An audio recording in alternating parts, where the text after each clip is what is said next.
La palabra pecio proviene del latín y se refiere a un fragmento o pieza rota. Lo más frecuente es que se asocia a barcos u otros objetos hundidos en el mar u otra masa de agua, como un río o un lago. Su origen suele ser un accidente o bien un abandono.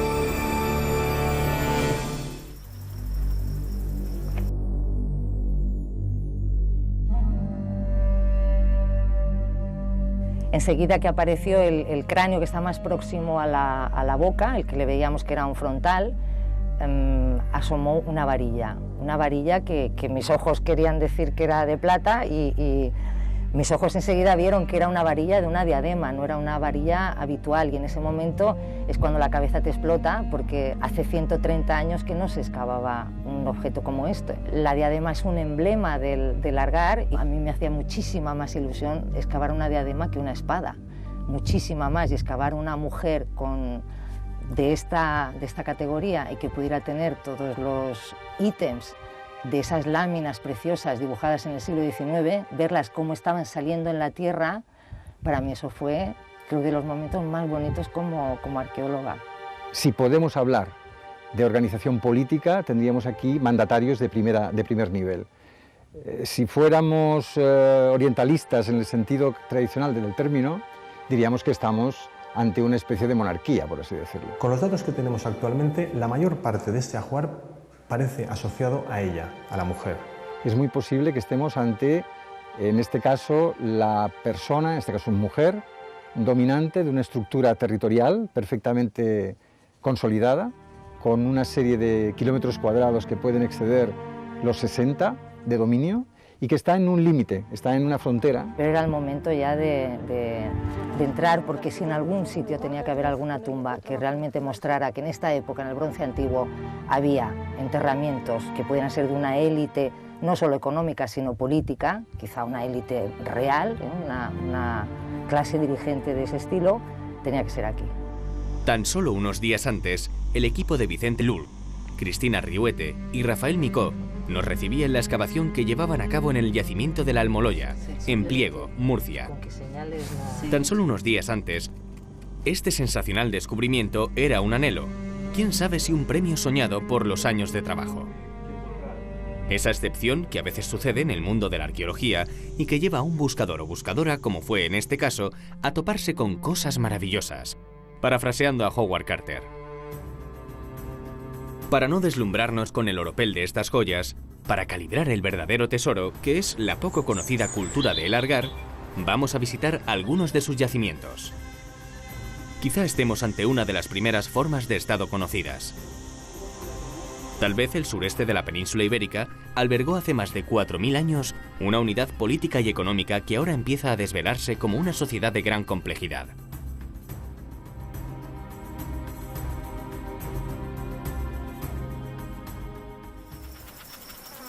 Al norte de Sierra Espuña, una auténtica fortaleza natural se advierte recortada en el horizonte.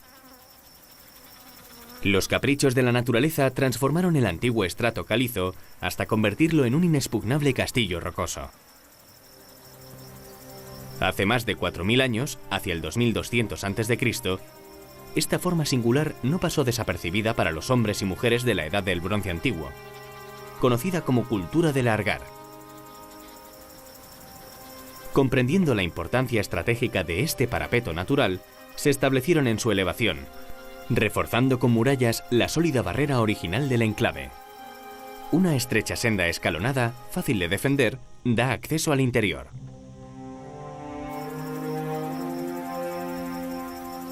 El yacimiento de la Almoloya se encuentra en el término municipal de Pliego, en Murcia, y fue en su momento la frontera norte de la ciudad argárica de la Bastida, según creen los investigadores. En su interior, un equipo de arqueólogos de la Universidad Autónoma de Barcelona ha dirigido la excavación científica del yacimiento, que ha aportado grandes novedades. Expoliado en sus bordes durante varias décadas, aún se advierten los saqueos de 92 tumbas, quedó intacto en su parte central. En contraposición con la Bastida, la Almoloya está organizada en 5 grandes complejos. Estos complejos están separados unos de otros por estrechos pasillos que sirven para el drenaje de las aguas. Hemos excavado el segundo y el tercero. El segundo es ahora mismo es en el que yo estoy, y al fondo la parte de allá todavía está sin excavar. Y este segundo complejo consta de 8 habitaciones y tiene una extensión de unos 266 metros cuadrados aproximadamente. El tercero, que es el que veis un poquito más oscuro, tiene 10 habitaciones y aproximadamente una extensión de 313 metros cuadrados. Dentro de estos complejos hay habitaciones. Estas habitaciones comparten muros y para pasar de unas a otras tenemos vanos, tenemos rampas de acceso, incluso hasta escaleras. Ellos viven, trabajan y mueren dentro de estos espacios. Para la época, estas edificaciones son sorprendentemente extensas y ricas, solo comparables a las del periodo minoico en el Mediterráneo oriental. Si esto hubiera aparecido en Creta no sería nada extraño. Y por supuesto no hay que olvidar que es 500 años antes de Micenas. ¿Quiénes las habitaron? ¿Con qué fines fueron construidas? Sobre todas las dependencias destaca una gran sala de lo que bien pudiera ser un palacio. Los arqueólogos se refieren coloquialmente a ella como sala de reuniones, mientras continúan investigando su verdadera naturaleza. Este es el espacio más excepcional que hemos excavado en la Almoloya. Básicamente porque es excepcional en todo el Algar. Se trata, creemos, de una sala de reuniones con una enorme superficie, aproximadamente 100 metros cuadrados, cosa totalmente insólita, y construida de una manera muy minuciosa y que responde a lo que creemos es una sala de reuniones, y el problema que tenemos es que como está recién excavada no sabemos muy bien el tipo de reuniones que se celebraría aquí. Hay algunas hipótesis, pero las evidencias son muy claras. No hay restos alimentarios de ningún orden, es decir, no hay comensalidad, no hay ninguna celebración de orden social en las que la gente generalmente comparte comida. No hay tampoco ningún elemento de orden cultural, es decir, no podemos decir que se trata de un espacio religioso. Y tampoco, por así decirlo, nos quedan más posibilidades explicativas que la reunión política. Ahora, la constitución estructural de una gran sala de reuniones o sala de audiencias con un podium central que está al mismo tiempo es aledaño a un hogar central rodeado por 4 fustes de columna para salida de humos, esto en términos micénicos es una sala del trono. Pero claro, nosotros no somos, de momento, no somos tan anglosajones para decir que esto es la sala de reuniones del rey o de la reina, como se vende para el turismo, lo que ocurre en Creta. La sala tiene una estancia trasera, otro volumen edificado sobre el que se está investigando. Uno de los elementos más relevantes de esta sala de audiencias, por decirlo de alguna manera, es que los revoques y los enlucidos alcanzan prácticamente a la totalidad de las paredes. Esto es sumamente interesante porque sabemos que se realizaban fundamentalmente con base cal. Y en cambio, en la parte interior, que está en proceso de excavación, hemos encontrado en un momento ligeramente anterior, por primera vez, restos de estuco, de revestimiento, pintados. Y eso es un acontecimiento insólito en la Edad del Bronce, de la península ibérica sobre todo, y en el Argárico mucho más, porque se presumía que eran muy iconoclastas, muy minimalistas y muy poco dados a la decoración. En cambio, curiosamente, esta nave trasera, en un momento previo, tiene pinturas rojas a base de topos, en la parte central, con unas cenefas en la parte superior de dientes de lobo y la parte inferior de redecilla. La Almoloya es un yacimiento fértil y va aportando informaciones a medida que se excava. En la cultura argárica era uso común inhumar a los muertos bajo los suelos de las casas. Todavía, en lugares como Vietnam, se conserva la tradición de enterrar a los seres queridos en el hogar. Así, la unidad familiar parece experimentar un continuo espacio temporal. Asistimos a la excavación de una tumba. La antropóloga María Inés Frejeiro lo cuenta in situ.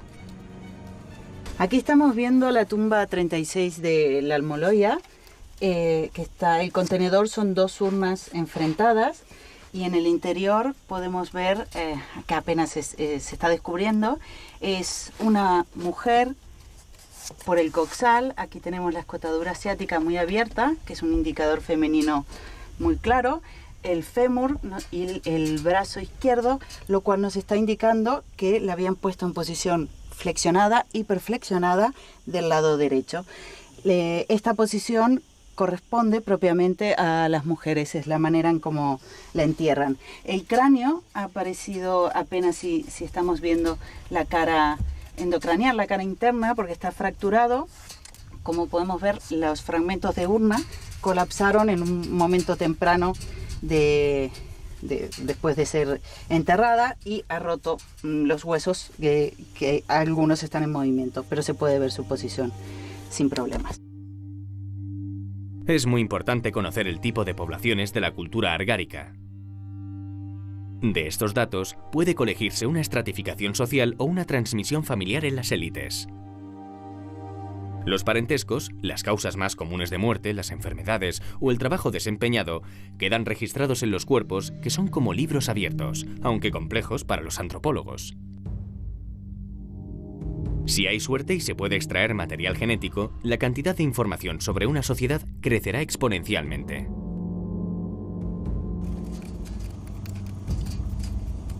María Inés Frejeiro desempeña gran parte de las labores antropológicas de las excavaciones de la Almoloya y la Bastida. Tras someter los restos a análisis exhaustivos, nos proporciona algunas informaciones. Después de terminar de excavar las tumbas, recuperamos todos los huesos, los lavamos, los remontamos y después los montamos para poder estudiarlos, para conocer su osteobiografía, cuál era la vida de estas personas que nos pueden contar los huesos. Y lo estudiamos con absolutamente todas las tumbas. Llevamos 89 tumbas. Vemos que están en posición flexionada. Es más, están hiperflexionados. Encontramos que las piernas están muy cerca del tronco. Y lo que podemos deducir, aunque no se conserve, era que estaban como mínimo envueltos, porque si no sería imposible encontrarlos en esta posición. También generalmente vamos a saber que estaban tapados. En este caso se conservaron unos pocos fragmentos, pero tenía piedras todo por fuera que entraron, y por eso movieron, en este caso, los huesos del lugar y se alteraron, pero tenía su tapadera de madera. No se puede afirmar, pero sospechamos que por la complejidad del rito funerario, que debió requerir pasar las 72 horas de promedio para superar el rigor mortis, porque cuando comienza el proceso de descomposición es mucho más fácil manipular el cuerpo para que entre en un espacio tan pequeño, y recordemos que están debajo de las casas, la manipulación es compleja. En algunos casos, el grado de conocimiento sobre la vida de los difuntos es conmovedor. Se genera una verdadera historia personal. Este caso es paradigmático. Podemos decir que lo más importante que le cambió su manera de vivir fue la fractura que recibió en el pie derecho, porque se le cayó un objeto muy pesado, que modificó toda la estructura de su cuerpo, todo el esqueleto, que es el soporte vital de nuestro cuerpo. Llegó a afectarle la pierna izquierda, tenía incluso fascitis plantar en el talón e inflamación en el tendón de Aquiles, que le llevó finalmente a tener que utilizar bastones. Lo pudimos deducir por la artrosis severa que tenía en ambas manos, pero igualmente, a pesar de estas situaciones, vemos que vitalmente este hombre era muy útil, porque sus dientes, vemos alteración, fracturas en estos molares y fractura aquí en un premolar con estos orificios que son abscesos. Lo que nos cuenta es que tuvo infección, pero no por esta razón dejó de utilizarlos. Entonces sabemos que vivió hasta los 45 años, que medía 1,63 m, nos los dice las dimensiones de los huesos largos, y que tuvo una vida larga, complicada, sufrida, y al final murió. El descubrimiento de una nueva tumba excepcional bajo el pavimento de la gran sala de audiencias, como la conocen los investigadores de la Almoloya, puede aportarnos nuevos datos sobre las élites argáricas que poblaron este lugar hace 4000 años. Es un enterramiento doble, tiene un hombre y una mujer. los dos fallecidos en edad adulta. Es muy pronto para poder precisar, pero entre 35 y 45 años. Ella parece que es un poquito mayor que él y ella claramente es la segunda en entrar. ¿Cuánto tiempo pasó entre que enterraron al hombre y que enterraron a la mujer? Que siempre la pregunta clave en un enterramiento doble, si son enterramientos sucesivos en el tiempo, simultáneos. No lo tenemos muy claro de momento, pero yo sí puedo decir que de todas las tumbas que hemos excavado, de Largar, y hemos excavado bastantes ya, es el caso más claro que podría ser, si no simultánea, muy próxima en el tiempo. Lo común en el Largar no es matrimonios, porque la mayor parte de las tumbas no comparten tiempo, y si tuviéramos que pensar en un parentesco, hemos pensado normalmente en esos linajes de mujeres. Por eso es muy importante ahora este análisis antropológico y bioquímico, por supuesto. Una de las grandes preguntas va a ser, por ADN mitocondrial, por ejemplo, podemos confirmar que fueran hermanos por la línea materna. Si lo son hermanos de la misma madre, con ADN mitocondrial lo vamos a saber. Pero esta tumba de carácter principesco no es el único enterramiento en la gran sala. Un hombre fue inhumado entre dos pavimentos sin ningún objeto y, al parecer, sin ninguna consideración. Puede tratarse de un sirviente, de un enemigo o de un esclavo. Su cráneo asomó casi en superficie. En su día, cuando se celebraban reuniones aquí, los asistentes casi pisarían literalmente la cara de este hombre. De momento no hay certeza sobre este enterramiento. La tumba principal ha sido excavada en esta esquina de la sala de audiencias, que se mostraba así antes de la intervención. Ahora puede verse la urna cineraria completamente vacía y con su morfología intacta. No resulta habitual que una estructura de estas características resista así de bien. Sabíamos que era importante porque su situación, más allá de la cosa geográfica, es que está justo delante del podium de la sala de audiencias y en la zona de esquinera donde las banquetas se ensanchaban más. Habíamos visto también estas piedras que hay aquí que están quemadas. Las tumbas suelen tener un indicador en la superficie donde está la gente viva y esto era un magnífico indicador. Se abría un poquito, esta zona no queríamos explorarla así por así porque conservaba unos magníficos estucados, pero era el momento ya de entrar. Los cuerpos se introducen por la boca de la urna de forma que los cráneos están en el fondo. Enseguida medimos con Eva, vimos que tenía prácticamente 1 metro de longitud y empezamos por la parte del fondo, aparecieron inmediatamente 2 cráneos, ya nos decía que era una tumba doble y el cráneo del fondo empezamos a trabajar, tenía simplemente esta parte de aquí a 4 centímetros del cráneo del hombre que estaba al fondo y a unos 3 centímetros del cráneo de la mujer, que ya se veía que teníamos el frontal, la coronilla, esta parte de aquí. Ahí enseguida salió la varilla de la diadema y eso fue un momento tremendo, tremendo. Una primera comparación con otras tumbas argáricas es muy esclarecedora. Hemos echado un vistazo a las tumbas con diadema que aparecieron, que excavó Siret en el siglo XIX y esta es la que tiene con diferencia más objetos. Tiene una treintena de objetos y la que más se le aproxima tiene entre 18 y 20. En número de piezas de plata es de nuevo la que tiene más ajuar de plata y bueno, una cosa es que se podría decir, bueno, es una tumba doble, en el Largar 62 también es una tumba doble y no es ni de lejos, tiene el número de objetos que tiene esta tumba, tanto de plata como en general. El análisis antropológico de los restos y el ajuar funerario son los elementos sobre los que trabaja el equipo para extraer el máximo de información. Los materiales que fueron enterrados con los difuntos son de una naturaleza y una calidad poco vistas. Rafael Micó nos habla de ello cuando hace apenas unas horas que han sido exhumados. Se les ha aplicado un tratamiento preliminar y ya pueden ser mostrados. Hay 3 o 4 indicadores que lo hacen único o que lo sitúan dentro de los 5 o 10 ajuares argáricos más ricos y más importantes, de las más de 2000 tumbas que conocemos. Seguramente el elemento más importante es es una diadema de plata provista de un apéndice discoidal asociada a la mujer, a uno de los 2 esqueletos. En segundo lugar, esta pieza, una pequeña vasija carenada, que presenta un aplique de plata a lo largo de todo el labio y el borde y otro aplique que recubre la línea de la carena. Hasta este momento, dentro del territorio argárico, no había constancia expresa de un trabajo de orfebrería tan refinado, podríamos decir. En tercer lugar, el punzón de plata. Es un punzón, realmente es una maravilla. Los punzones son instrumentos que aparecen con frecuencia asociados a mujeres de clase intermedia y clase alta. En ocasiones se había conservado el mango, fundamentalmente de madera, muy mal conservado, pero nunca hasta este momento se ha conservado un mango fabricado enteramente en plata y además provisto de una decoración también muy refinada, con un nivel técnico que nos está dejando asombrados.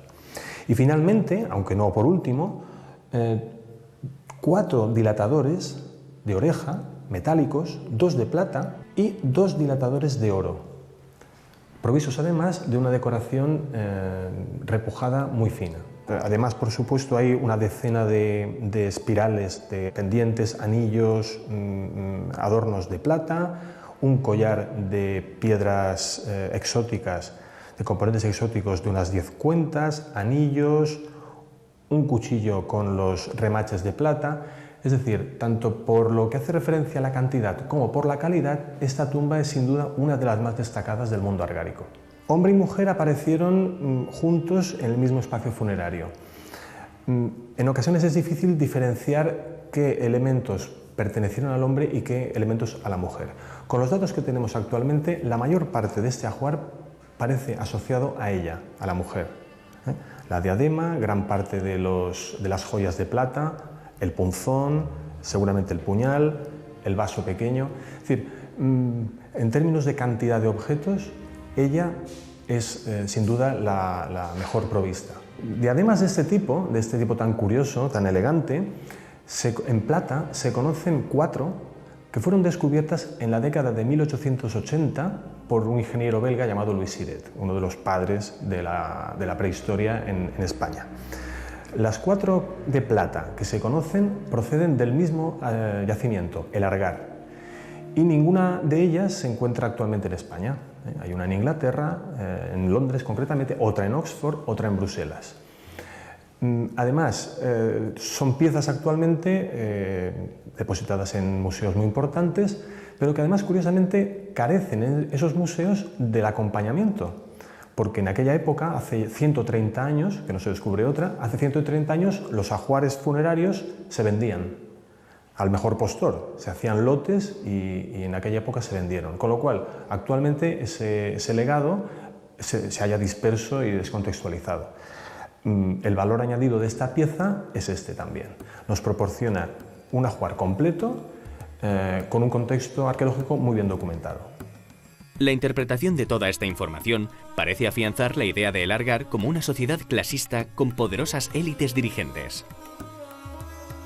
Lo que sí que tendríamos que retener de esta afortunada circunstancia es que personajes de este nivel están siendo enterrados con edificios de este nivel. Este isomorfismo, por así decirlo, esta regularidad entre la vida y la muerte es un elemento emblemático. Y de la misma manera que en otras épocas la gente pudiente o la gente de poder o la gente noble o aristócratas se entierran en algunos edificios o bien palaciales o fundamentalmente religiosos, aquí en este edificio fundamentalmente político se está enterrando, por supuesto, la élite política y, por supuesto, también sus servidores. Aquí hay un elemento muy interesante, lo que hay son muchos talleres de producción. Todos estos talleres y estos complejos rodean el complejo palacial. Hay que pensar que posiblemente las estructuras de vida o la vivienda de esta gente, de la gente que domina aquí, a lo mejor no es aquí. Sobre todo es muy interesante ver que las relaciones objetuales entre la Almoloya y el yacimiento epónimo del Argar, es decir, el Argar, son muy simétricas. Es decir, que no vamos a decir que vivía aquí, pero que sí que se reunía aquí y por lo tanto la gente que trabaja para ella o para la estructura de poder.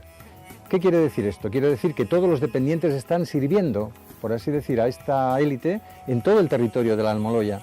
Y este territorio de la Almoloya hay que ponerlo ya en vinculación con la Bastida, con lo cual vemos que hay el peso político y económico que siempre hemos querido ver en la zona nuclear de Almería, está cada vez funcionando más hacia el norte, más hacia la zona de Murcia, ¿no? Y esto es sumamente relevante porque es la primera vez que lo encontramos. Lo que más nos sorprende es la vecindad que hay entre los objetos de aquí y los objetos de allá abajo. Que sean en el mismo tiempo la misma gente repartiéndose un territorio y teniendo unas élites que conforman, se visten, se adornan de la misma manera. Esto es muy interesante. ¿Podría la cultura del Argar haber alcanzado un desarrollo similar a la coetánea civilización minoica? Solo el riguroso trabajo arqueológico responderá a esta pregunta. La ciudad fue abandonada en el año 1550 a.C., tras más de 600 años de ocupación. Se desconocen las bases de su prosperidad, pero las próximas campañas de excavación podrían descubrir que la edad del bronce en la península fue mucho más rica y avanzada de lo que sospechamos. Los descubrimientos de la Almoloya son un hito, pero para comprobar si hubo un verdadero estado en el sureste peninsular hace unos 4000 años, hay que seguir investigando. Continuará.